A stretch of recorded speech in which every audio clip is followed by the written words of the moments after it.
Less noise, more signal. This is Context Required, finding clarity in the age of noise. Welcome back to Context Required, finding clarity in an age of noise. If you've been following our series, The Distraction Machine, you know we've been getting pretty cynical lately. Just a little bit. Yeah, just a bit. We've been looking at how your attention is captured and, well, monetized. So if you haven't already, please subscribe, like the show. We're really trying to build a bit of a lifeboat here. Yeah, in this ocean of information overload. Exactly. And today, we're tackling a mechanic that I think explains, I don't know, maybe 80% of the frustration you feel looking at the news. We're calling it the controversy to policy pipeline. And it's a concept that sounds a bit academic, I know, but I promise you, you feel it every single day. We tend to see the news as just a series of random explosions, right? Something happens, people get mad, we argue, and then we just, move on to the next thing. But what we're looking at today suggests these cultural controversies, they don't just distract from policy, they actively provide cover for it. Okay, and that distinction right there between distraction and cover, that's where I want to start. Because distraction feels accidental, like, oops, I looked at a squirrel. Right. But cover implies someone is using it, that the noise is doing work. Precisely. The core thesis here is that cultural noise functions as a subsidy for unpopular policy. I mean, when the public is looking at the shiny, angry object over here, the cost of passing complex or boring or just plain controversial legislation drops to basically zero. And we should be really clear here, we're not pitching some grand conspiracy theory. No, not at all. We are not saying there's a secret council of 5 people in a dark room with a release the scandal button. Though let's be honest, it really feels like that sometimes. It definitely feels like that. But what we're actually describing is a system of incentives. It's a recognizable pattern where all that noise creates a blind spot, and savvy political operators, left, right, doesn't matter, they know how to hide things in that blind spot. So let's break down the anatomy of that blind spot. The source material calls this the life cycle of a flashpoint. It's not just chaos. There's a structure to it. Right.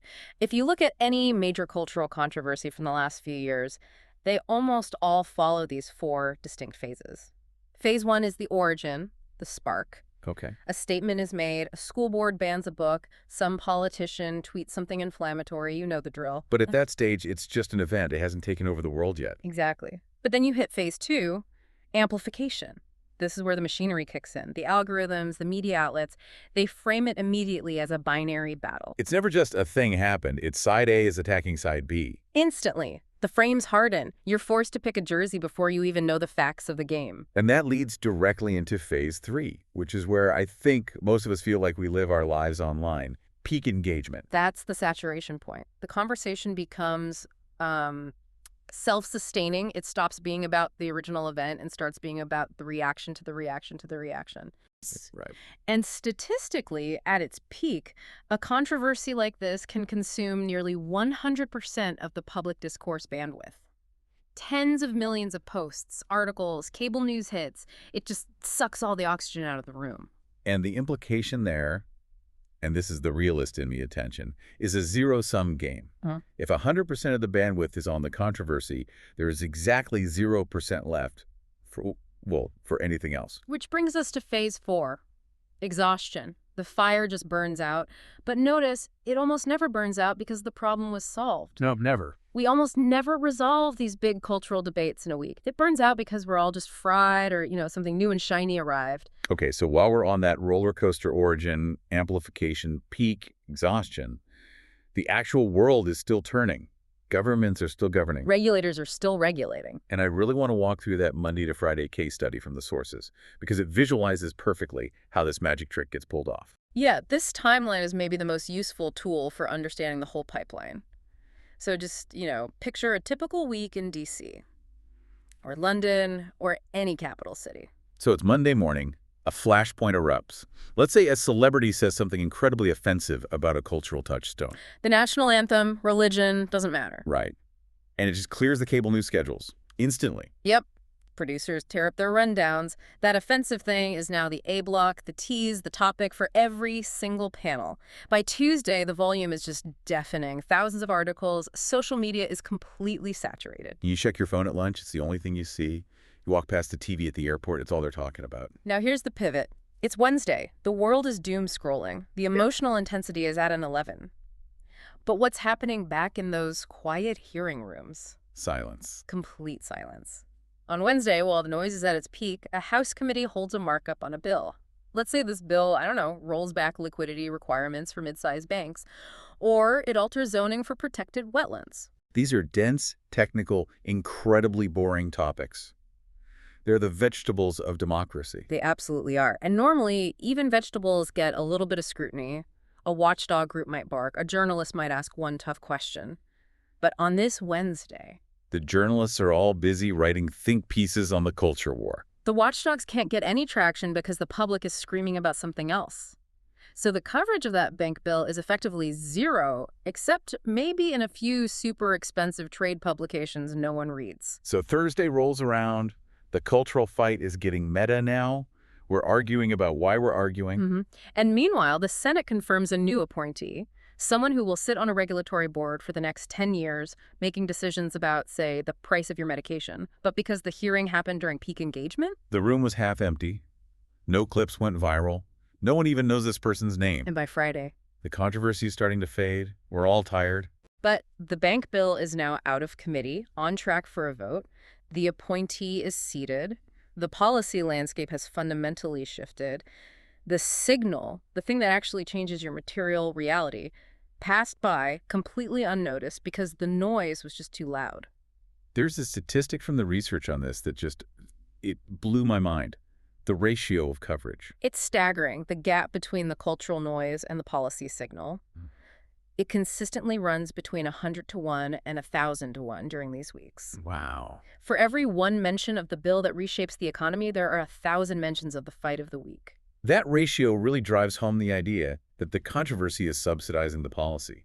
It's paying for its safe passage with our attention. That's the economic argument, exactly. Think of scrutiny as a cost. If you're a politician trying to pass something unpopular, something that helps a donor but maybe hurts the public. Scrutiny is expensive. It's expensive. You have to spend political capital to fight it. You have to answer questions, do interviews, twist arms.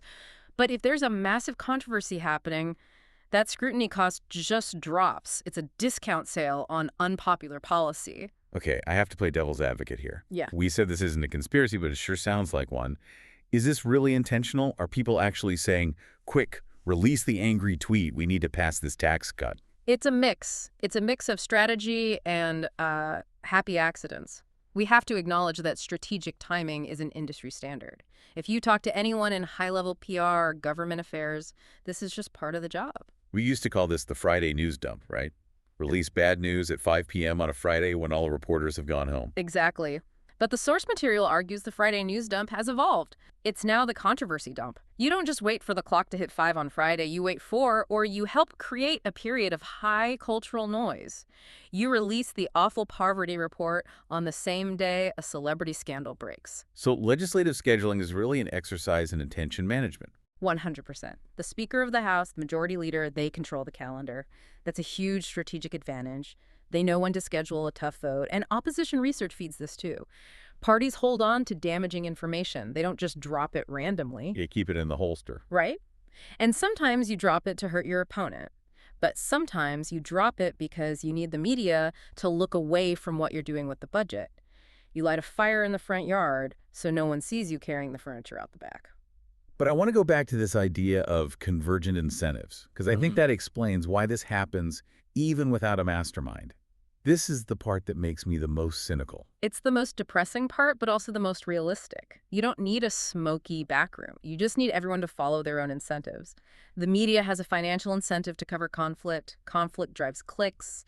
Banking regulation drives naps. So the media wants the controversy. And the politicians, they have an incentive to legislate when scrutiny is low. So the two systems they align perfectly to screw over the person watching. It's a symbiotic relationship. The distraction machine and the legislative machine, they feed each other. So who are the people riding this pipeline? Who are the beneficiaries? The sources break them down into 3 groups. First, you have the intentional users. These are the pros, the strategists who explicitly time a controversy for cover. Then you have the opportunistic users. These are the people who didn't start the fire, but they see it burning, they look out the window, see everyone's distracted, and say, okay, coast is clear, let's move that regulation we were worried about. And finally, the passive beneficiaries. The lucky ones. They just happen to have their unpopular bill scheduled during a chaotic week. They escape scrutiny by pure accident. But, and this is so critical, whether it's intentional or accidental, the outcome for us, for the citizens, is exactly the same. We lose the ability to hold them accountable. Exactly. And that gets us to the democratic implications. Right. If this pipeline is just how things work now, what does that do to the whole concept of an informed voter? It breaks it. It completely breaks it. I mean, representative democracy relies on a simple contract. You hire a representative, you watch what they do, and you vote based on that. The pipeline severs the link between what they do and what you see. The sources use a phrase here that I think just defines our current era: voting on vibes. It's so profound. Think about the average voter. They know exactly where their representative stands on the hot-button issue of the day. They know the vibes. Are they on my team, culturally? But they have absolutely no idea how that same person voted on the farm bill or on healthcare pricing. So we're just voting for a mascot, Yeah. a cultural signal, while the material outcomes, the things that decide if we can afford a house or if our water is clean, are happening in a total blackout. And that makes real accountability impossible. You can't punish a politician for a vote you never even heard about. You can't reward them for a good policy you didn't know passed. It creates a democracy that is purely aesthetic. We're arguing about the paint color while the foundation rots. That is just incredibly bleak. I- It feels like we're helpless spectators. But the whole point of this show is to find clarity, not just to complain. The sources give us 5 specific tools to see through the smoke. Yes, and these are tactical. These are things you can do today. You don't need a special degree. Tool number 1 is remarkably simple. Check the official record. It sounds boring, I know. But when the outrage is at its peak, when your phone is blowing up about the thing of the week, force yourself, take 5 minutes, go to congress.gov, go to the Federal Register, look at recent actions. It's like a reality check. It grounds you. You leave the emotional storm and enter the dry, boring world of facts, and you will immediately see what 99% of the population is missing. You'll see, oh, while we fought about the statute, they introduced a bill to privatize water rights. Okay, tool number 2. Track votes, not statements. This is the antidote to the vibes problem. Politicians make statements to generate vibes. They cast votes to make policy. So ignore the press release. Ignore the angry tweet. Look at the roll call. Did they actually vote against the thing they're screaming about? Sites like GovTrack or VoteSmart make this really easy. Number 3 is about your information diet. Diversify sources. But not in the way people usually mean. Right. Usually it means read the left and the right. That doesn't help here because both sides are often covering the same controversy. You need to diversify by topic, read trade publications, industry newsletters. Why trade pubs specifically? Because they have money writing on the outcome. Construction Materials Weekly doesn't care about the culture war. They care about the new tariff on steel. They will tell you exactly what's in the legislation because their readers' businesses depend on it. They're the most honest sources because they're financially motivated to be accurate about policy. That's a great insight. Follow the money. It doesn't care about vibes. Okay, tool number 4 is a critical thinking exercise. It's a question you have to ask yourself. Whenever you feel that big wave of outrage coming, just stop and ask, what could pass right now that normally couldn't? It's a little paranoid, but a healthy paranoia. It is. It forces you to look for the signal. If the spotlight is glaring over here on the left, your instinct should be to glance to the right. What's happening in the shadows? What would they try to slip through? And finally, tool number 5, the what happened after list. This is for when the smoke clears. Usually we just move on. This tool says, don't move on yet. Look back. What actually changed last week while we were all yelling? Did that merger go through? Did that bill pass committee? It helps you build pattern recognition. Exactly. Once you start seeing the pipeline, once you see that every time a culture war blows up, a bank gets deregulated, you can't unsee it. You stop being a passive victim of the cycle and you start becoming an observer of it. You realize the chaos isn't random, it's functional. I think that's the key takeaway. It's about training your brain to resist that shiny object. It's not about ignoring culture. Those issues are real. They matter. They absolutely matter. We aren't saying culture is fake. We're saying we need to be able to walk and chew gum at the same time. You have to engage with your values and monitor the machinery of government. You can't let one cannibalize the other. So if you care about the culture war, fine. Just check the zoning laws while you argue. Controversy is the smoke. Policy is the fire. That's the core analogy. It really is. And I'd leave the listener with this final thought.